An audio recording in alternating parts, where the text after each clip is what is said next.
Bonjour, aujourd'hui je vais vous expliquer la périodicité dans le tableau périodique. Le tableau périodique a deux subdivisions. La première, ce sont les périodes. Il y en a 7 et les groupes, qui en a 8. Les, les groupes sont déterminés par le nombre d'électrons sur la dernière couche électronique. Et la période détermine combien de couches électroniques chaque atome a. Je vais vous donner un exemple. Le carbone.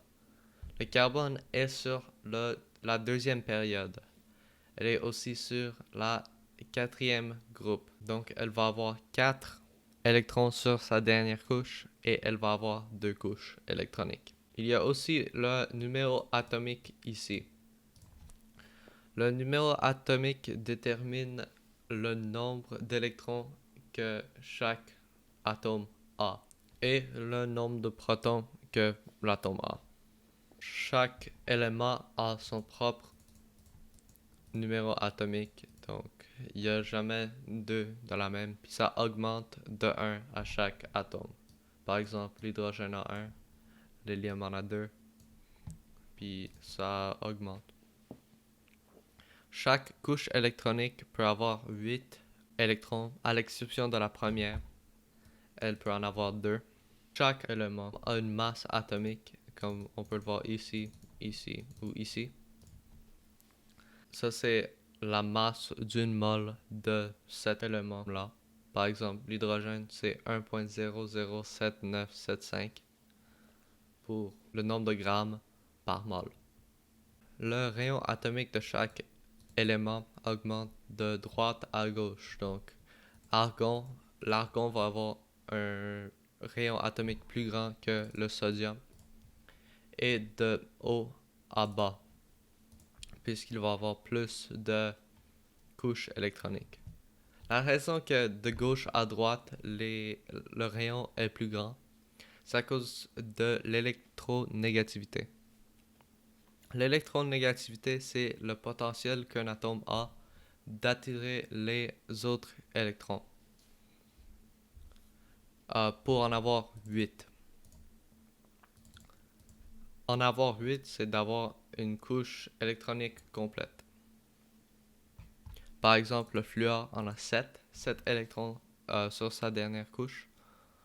Donc, elle en a besoin d'un. Donc, elle va être très, très électronégative puisqu'elle a besoin d'un électron.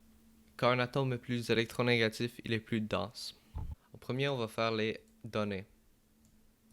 Je vais en inventer pour ce problème-là, à cause que j'en ai pas sur moi en ce moment.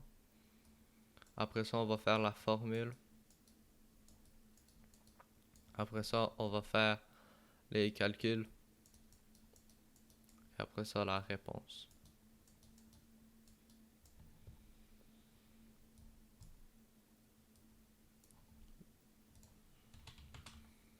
Donc, pour le temps initial, je vais faire je perds 15 heures. Pour le petit t, le temps que ça diminue, je vais mettre 15 heures. Là, je vais faire 15 minutes. Puis n, on va pas le savoir. On va pas savoir c'est quoi. Donc là, on a le temps de demi-vie ici. Le temps initial, puis on veut savoir combien de combien de demi-vie il y a. On veut utiliser la formule n est égal à gros T sur petit t. Donc on va faire le calcul.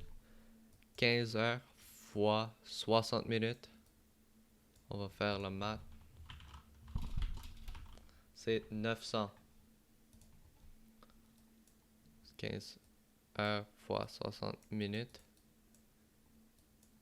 est égal à 900 minutes. Là, on va faire 900 minutes divisé par 15 minutes. Ça va donner 60. il va avoir 60. Donc, n est égal à 60 minutes. La réponse, il va avoir 60 demi-vies. Donc, n est égal à 60 demi-vies. La réponse va être 60 demi-vies.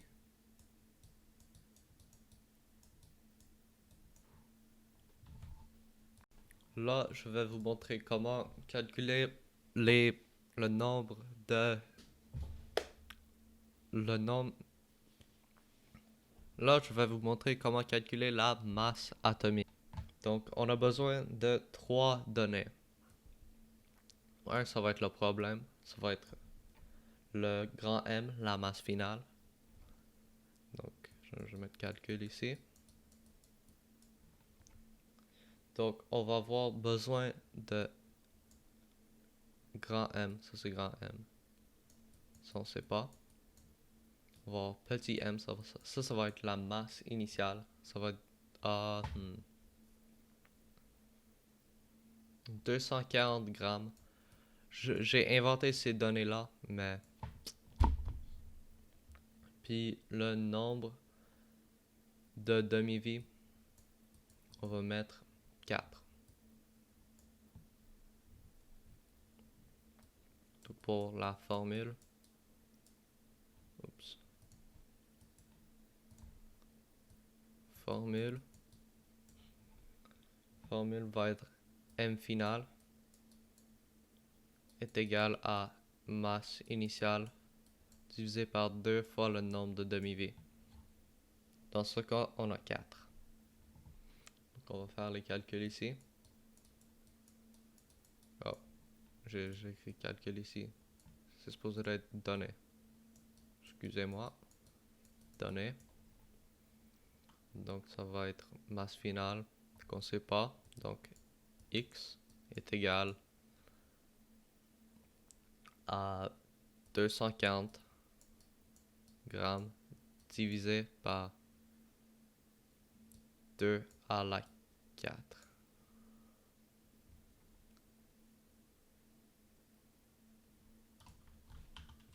Deux fois 2 fois 2 fois 2. Ça va être 16.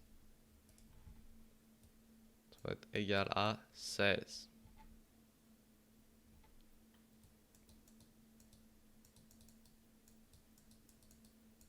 Donc 16 demi-vies. On va faire x est égal à 240 divisé par 16. On va faire ça. Ça va être 15. La réponse va être 15. Donc 15 grammes va être la masse finale. Là, normalement, pour identifier notre résultat. Là, pour identifier notre résultat, on irait dans le tableau périodique puis essayer de trouver un des éléments qui a comme masse atomique 15. Mais dans ce cas, il n'y en a pas à cause que j'ai inventé les données. Eh oui, c'est tout. Passez une bonne journée.